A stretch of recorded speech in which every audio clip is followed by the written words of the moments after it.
Saya juga tidak tahu yang ada di ijazah Pak Jokowi ini itu foto siapa. Sampai sekarang saya masih tanda tanya karena belum ada penjelasan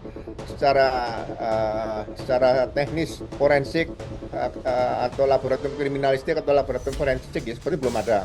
Secara hukum Pak Jokowi tidak ada kewajiban untuk memperlihatkan ijazah itu kepada TPUA.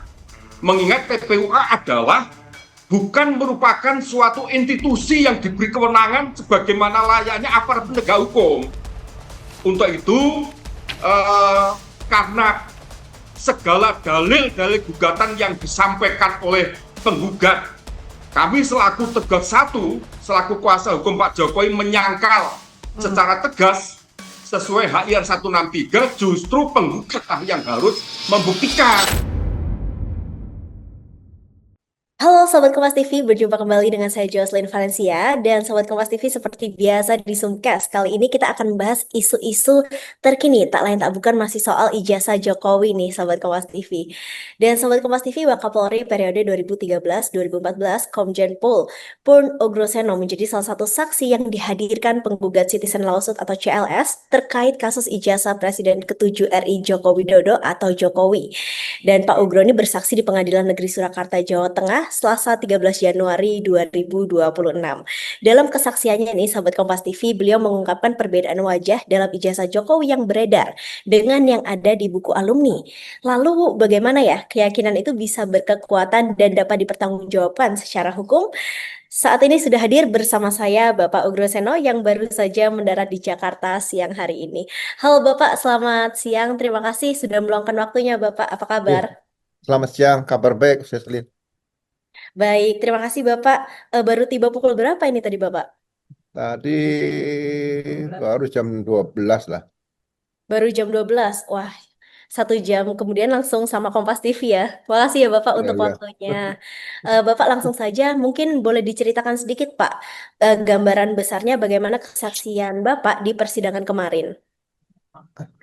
eh ya, saya diminta hadir untuk sebagai saksi, ya kan, mengenai kaitan dengan gugatan Citizen Lawsuit atau CLS di Pengadilan Negeri Solo. Ya, nah, kaitannya dengan dugaan ijazah palsu Pak Jokowi. Kenapa berlarut-larut dan kebetulan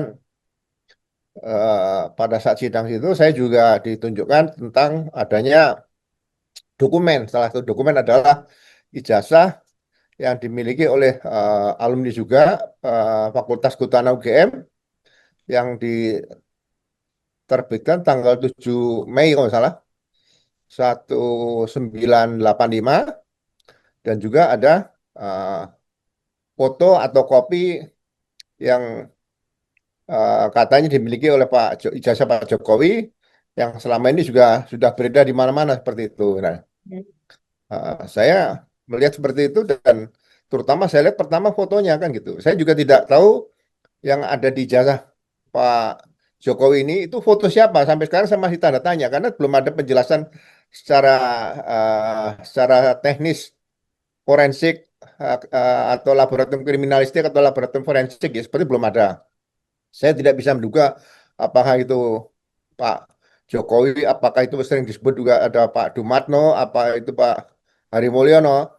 Saya tidak berani berspekulasi. Tapi kalau eh, foto yang ada di situ, saya lihat saya pernah ketemu Pak Jokowi dulu kan Februari 2015 nih. Nah, saya melihat kok sangat beda di situ. Ya, itu baru foto di situ. Nah, belum yang lain-lain yang saya bandingkan, misalnya dalam ijazah yang dikeluarkan tahun yang sama, tanggal dan bulan yang berbeda, ya kan? Apakah materi yang berlaku tahun 85 itu materi yang Rp500 atau Rp100 yang dimiliki yang diduga ijazah Pak Jokowi tadi materinya Rp100 itu bulan November 1985. Tapi yang ijazah yang dinyatakan oleh adiknya karena kakaknya sudah meninggal dunia tadi itu eh, materinya Rp500. Nah, yang betul yang mana? Ini juga perlu menjadi petunjuk ya. Ditanyakan kepada pihak kantor pos untuk ngecek materi tahun 1985 itu materinya berapa. Ini kan tiap tahun kan berubah pasti seperti itu. Tahunnya juga berubah. Itu yang menarik bagi saya di situ. tadi kan Bapak mengatakan bahwa Bapak melihat ada perbedaan foto gitu ya, wajahnya berbeda. Kemudian bagaimana keyakinan itu bisa berkekuatan, Pak, dan dapat dipertanggungjawabkan secara hukum? Ya, semua keterangan-keterangan siapapun itu kan menjadi petunjuk. Jadi kembali ke alat bukti. Kalau dalam pidana itu alat bukti, keterangan saksi, ya ada beberapa saksi, mungkin keterangan ahli juga ada beberapa ahli. Kemudian ada surat, ada petunjuk, ya ada keterangan terdakwa. Keterangan tersangka itu sebenarnya tidak masuk alat bukti, tapi hanya keterangan yang diberikan oleh seorang tersangka atau terdakwa di pengadilan seperti itu. Jadi petunjuknya menurut saya sangat kuat sekali, ya. Kalau kita melihat gelar perkara yang disampaikan selama beberapa kali di media sosial juga sampaikan, misalnya berkaitan dengan Harian Kedaulatan Rakyat, itu petunjuk yang akurat nama-nama itu. Jadi benar atau tidak itu kan perlu diteliti seperti itu. Jadi ini kasus ini bukan kasus yang dianggap remeh bagi saya karena menyangkut mantan kepala negara ya, presiden ya. Jadi benar-benar membutuhkan ekstra proses penyidikan yang hati-hati, ya. Penahanan itu ditiadakan dulu lah. Jadi kalau ini tidak bisa dibuktikan, nah, saya berpikir sebetulnya yang paling berhak ke depan nanti ya untuk menjadi kasus-kasus yang berkaitan dengan mantan kepala negara, mantan pejabat pemerintah yang sekarang kita juga banyak lihat kriminalisasi oleh pihak aparat penegak hukum terutama KPK ya seperti mantan Dirut Pertamina Bu Karen Agustina, kemudian ada juga Pak siapa yang Tom Lembong, ada juga sekarang yang kaitan Nadiem dah, yang sebelumnya Bu Ira itu saya berpikir ke depan ini apa perlu seperti Amerika ada semacam biro investigasi kalau di sana federal ya di sini saya tadi malam diskusi juga dengan kawan-kawan di Solo bahwa BIN yang Badan Intelijen Negara itu berubah menjadi Badan Investigasi Negara seperti itu. Itu BIN akan lebih berperan aktif untuk bisa menangani kasus-kasus seperti yang sekarang terjadi juga yang baru-baru ini Bandara Morowali. Itu siapa yang berhak menangani? Sepertinya ya adem ayem saja gitu kalau nggak ada perhatian sama sekali apa yang telah dilakukan oleh Pak Menteri Pertahanan Pak Safri Samsudin itu ya seperti itu. Oke, Bapak tadi kalau misalnya saya menyoroti soal tim gitu ya, Bapak mengatakan bahwa mungkin perlu ada tim investigasi begitu. Apakah menurut Bapak Gros sendiri tim yang menangani kasus ini eh, kurang Pak? Kurang mungkin kurang banyak, kurang cekatan atau bagaimana Bapak melihatnya? Ya ada kalau bahasa Jawa tuh ewoh pekewoh. Kenapa? Sejak dulu kan eh, Polri masih bergabung dengan ABRI, itu ajudan presiden kan dari TNI AD, TNI AL, TNI AU dan Polri. Tapi sejak reformasi 98 kan sebenarnya Polri udah bisa dengan TNI ini. Nah, penjaga kedaulatan ini tanggung jawabnya kan TNI. Polri tidak bermain di situ. Nah, kedaulatan negara ini di dalamnya juga ada pemerintah, ada wilayah, ada warga negara dan sebagainya. Ini kan tanggung jawabnya TNI kedaulatan ini. Jangan sampai di take over atau dimasuki atau infiltran dari negara asing, ya kan? Nah, setelah reformasi, apakah Polri itu masih diperlukan sebagai ajudan presiden? Nah, kalau sudah pernah menjadi ajudan presiden 5 tahun atau mungkin lebih, atau nggak usah sampai 5 tahun, itu rasa ewoh pekewoh tidak tidak bisa dihilangkan. Sebagai contoh dulu saya mengalami waktu tahun 1999, ya kan? Kapolrinya kalau nggak salah Pak 2000 lah, waktu itu Pak Bimantoro ya. Itu ada kasus Bulogate, Presiden Gus Dur diminta keterangan sebagai saksi diperiksa di sana, nggak ada masalah. Ya, jadi rasa ewo pekewo itu harus dihilangkan. Nah, kalau ini masih ada ewo pekewo, saya rasa kasus-kasus yang menyangkut pejabat-pejabat tinggi di NKRI ini, kemudian menyangkut dengan kedaulatan wilayah, ya kasus Bandara IMIP di Morowali, nah kemudian kasus-kasus menyangkut kekayaan alam Indonesia, kekayaan negara, nah ini bisa ditangani oleh Badan Investigasi Nasional tadi, termasuk korupsi. Menurut saya ke depan kalau Badan Investigasi negara ini bisa dibentuk, KPK dibubarkan saja udah bisa ditangani oleh badan tersebut. Oke. Pak, ini kita kembali sedikit mengenai kasus ijazah Jokowi yang Hmm. sebelumnya Bapak nyatakan bahwa petunjuknya Bapak sudah yakin nih, sangat kuat petunjuk yang sudah ada gitu ya. Kemudian siapa saja Pak yang menjadi referensi Bapak untuk menguatkan keyakinan atau bukti-bukti pendukung tersebut, Pak? Ya, saya pernah katakan bahwa jangan lagi dibawa ke arah seperti fokus kepada tersangka adalah Pak Jokowi sebagai pemilik ijazah tersebut. Ya, analisa saya ini apa Pak Jokowi punya kemampuan seperti itu? Tapi jawabannya bisa punya, bisa juga tidak. Tapi siapa mastermind ini? Otaknya, aktor intelektual di sini. Nah, dengan kondisi yang seperti itu, saya melihatnya, ya kan, sejak Pak Jokowi menjadi wali kota pertama kali, kemudian kedua, kemudian gubernur DKI dan presiden itu, kita melihat KPU saja, komisioner KPU, baik di kota Solo, 2 kali pendaftaran, kemudian di Jakarta dan di KPU RI. Ini menjadi tersangka utama dulu. Nah, tersangka utama ini untuk membuktikan apakah ijazah yang digunakan oleh KPU yang meloloskan calon presiden atau calon kepala daerah tadi itu sudah dilakukan langkah-langkah verifikasi faktual yang akurat. Misalnya dibuatkan berita acara, ya kan? Berita acara bisa KPU minta bantuan Polri, kan ada Gakkumdu, Gak Penegakan Hukum Terpadu, untuk memeriksa misalnya eh, rektor UGM waktu itu ya, kemudian mungkin ada dekan, kemudian ada juga dosen, ya ada kawan-kawannya dan sebagainya. Nah, ini kan untuk kepentingan pimpinan negara ke depan.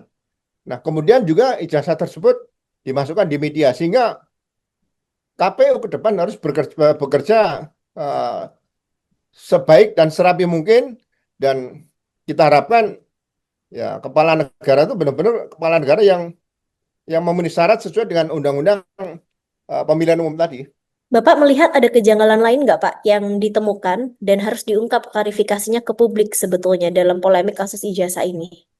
Ya, sepertinya dokumen tadi, ijazah yang diduga dimiliki Pak Jokowi tadi, ya kan, secara kasat mata kita sudah bisa melihat.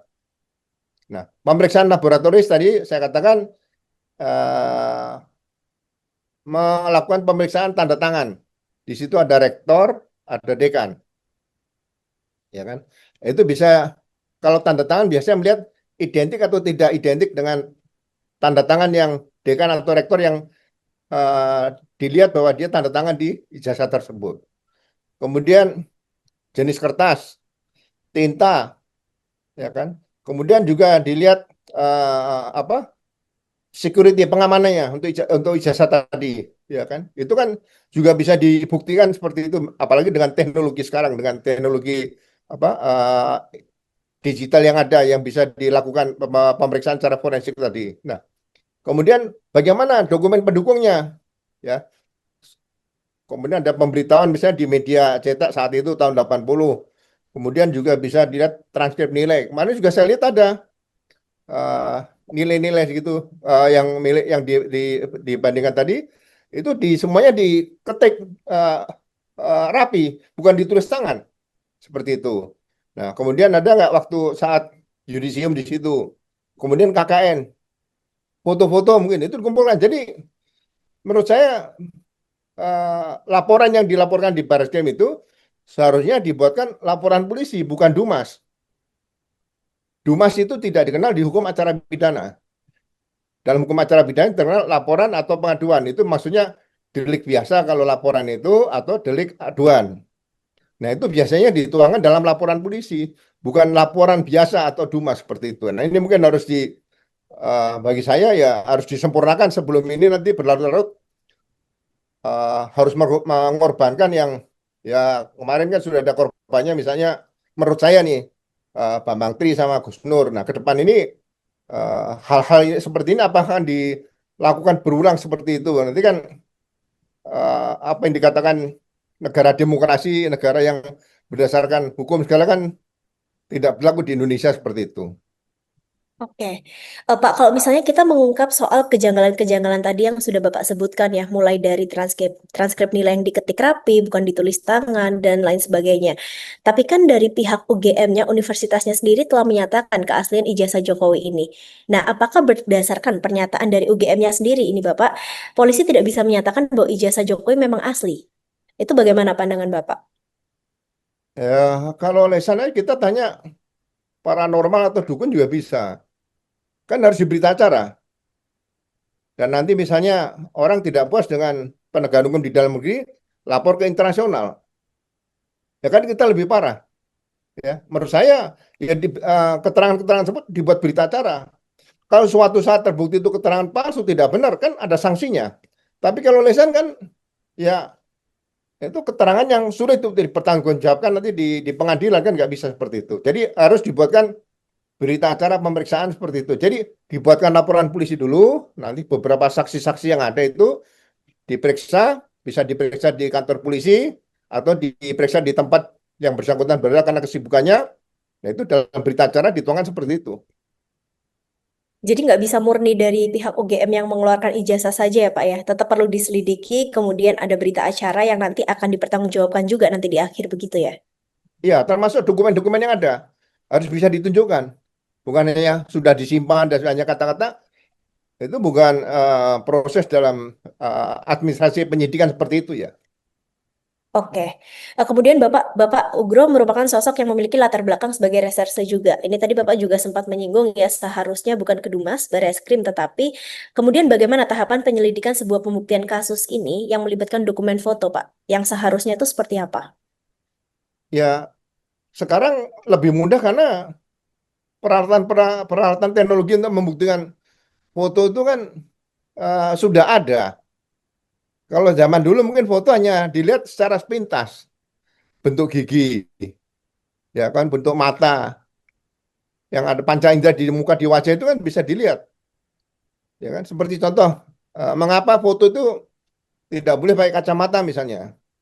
Nah, saya tidak tahu teknologi bisa membuktikan nggak suatu saat biometrik dari mata itu bisa nggak di, diperiksa secara forensik di situ, gitu loh. Jadi hal-hal yang sebetulnya sudah pernah dilakukan oleh para pendahulu kita, misalnya, ya saya katakan foto ijazah kenapa tidak boleh pakai kacamata, ya kan? Apalagi kacamata hitam, misalnya gitu.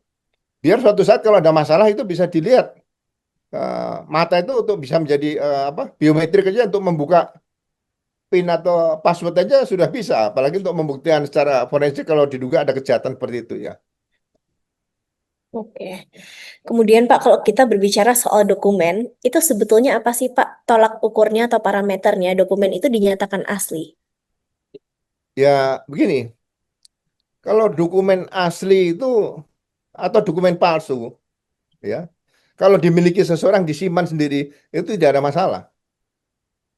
Tapi kalau saya punya dokumen asli, misalnya sertifikat tanah, kemudian ada orang yang melihat mengatakan bahwa oh dokumen yang Pak Guru itu palsu, saya punya asli, ya kan? Nah, ini yang lapor tadi harus dibuktikan oleh penyidik dulu, jangan yang asli ini disita yang punya saya misalnya saya katakan tadi. Jangan. Kalau sertifikat tanah ya dicek minta keterangan ahli dari BPN. Kemudian dulu tanah itu lokasi di mana? Ada nggak lurah atau kepala desa? Ada nggak camat? Ada nggak saksi-saksi di sekitar lokasi tersebut? Jadi penyidikan penyidikan yang berkaitan dengan dokumen asli atau palsu tadi ini bukan hal yang mudah. Makanya banyak kejadian sekarang pemilik sertifikat asli tanah ya, saya melihat ya yang di pengadilan Tangerang ya di wilayah Provinsi Banten itu yang sekarang sedang dipaksakan sidang itu, saya coba mengamati kenapa yang pemilik sertifikat asli justru yang ditahan. Nah, masalah kriminalisasi seseorang itu bagi saya sejak saya bertugas di polisi itu menjadi perhatian saya, concern saya. Jangan ada lagi orang yang menjadi kriminalisasi seperti yang terjadi berkaitan dengan dokumen tadi. Nah, ijazah juga sama. Kalau itu misalnya ijazah tadi diduga palsu, dibuktikan dulu. Ya, yang punya Pak Jokowi nggak usah dipanggil dulu, biarin pengawal Jokowi nggak ada masalah. Ya, dibuktikan dulu melalui UGM, kawan-kawan yang kuliah-kuliah sama-sama. kemudian juga membanding mungkin ada kawannya yang lulus sama-sama.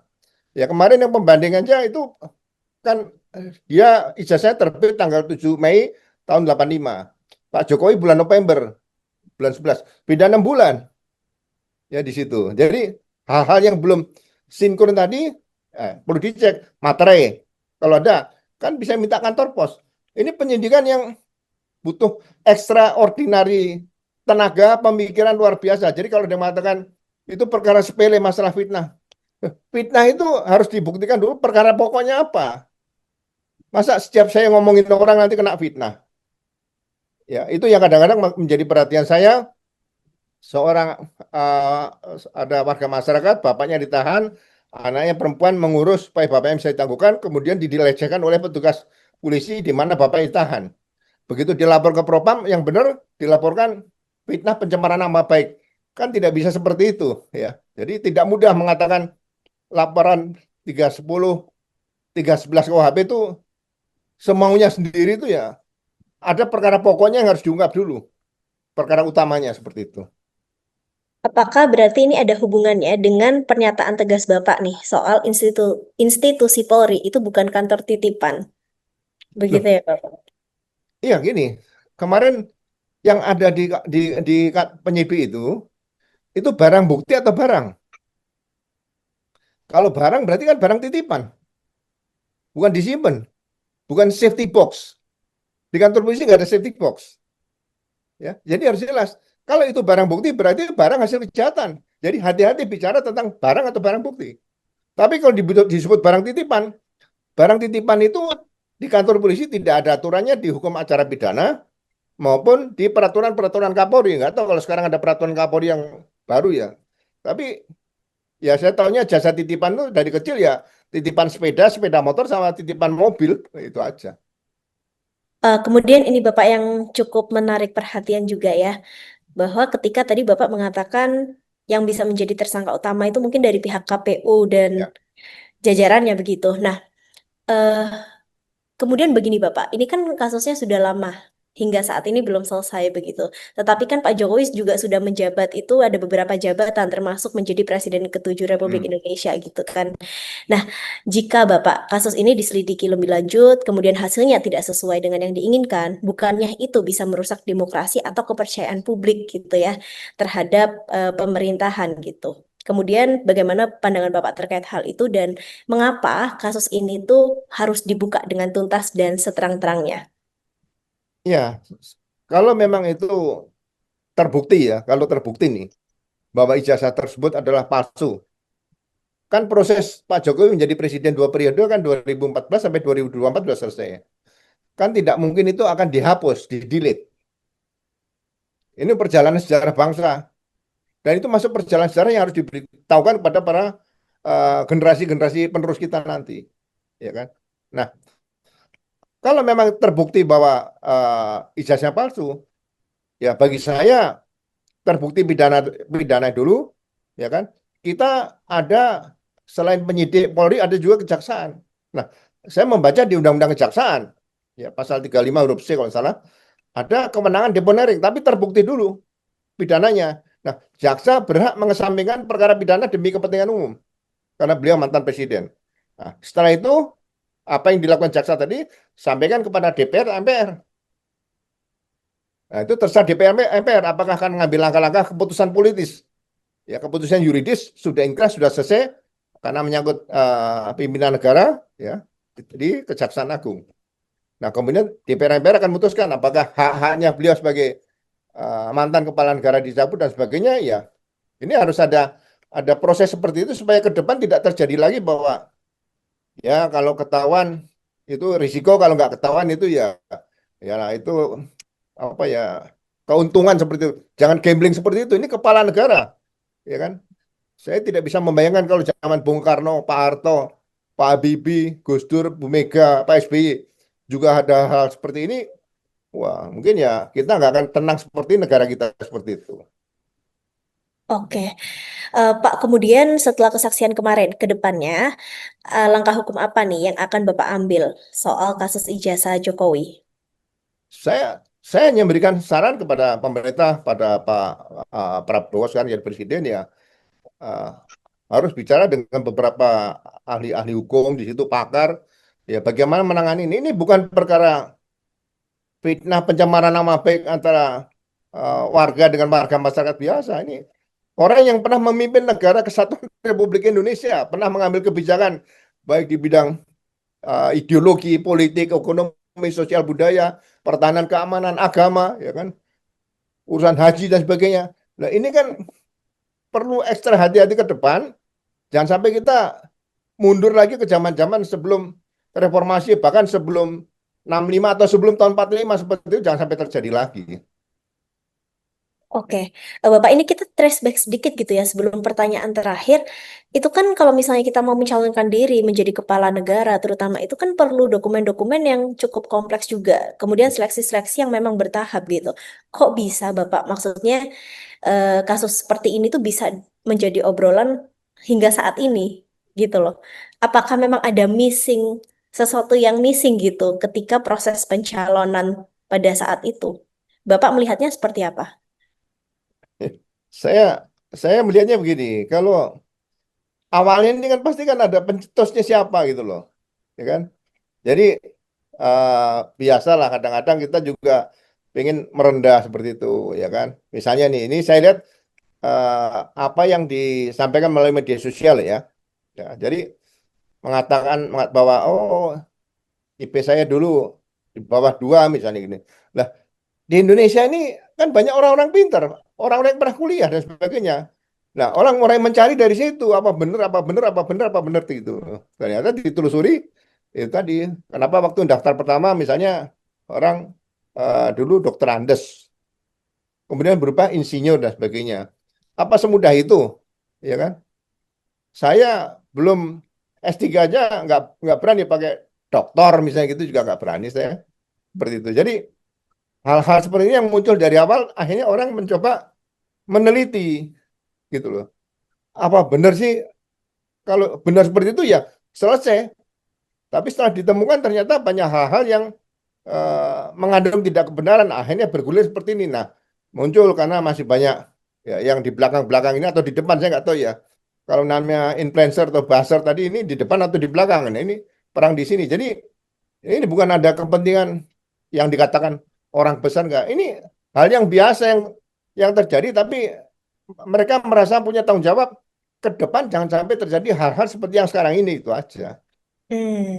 Kalau Pak Jokowi sempat menyinggung soal ada aktor besar di balik isu ijazah ini. Bapak setuju nggak? Gimana tanggapannya, Pak? Ya, saya juga mengikuti bagaimana kepemimpinan Pak Jokowi lah, ya kan. Jadi ada apa penyimpanan uang di luar negeri ada berapa 11 triliun sudah di kantong misalnya gitu, ya kan. Tapi tidak pernah dikeluarkan dari kantong, ya gitu.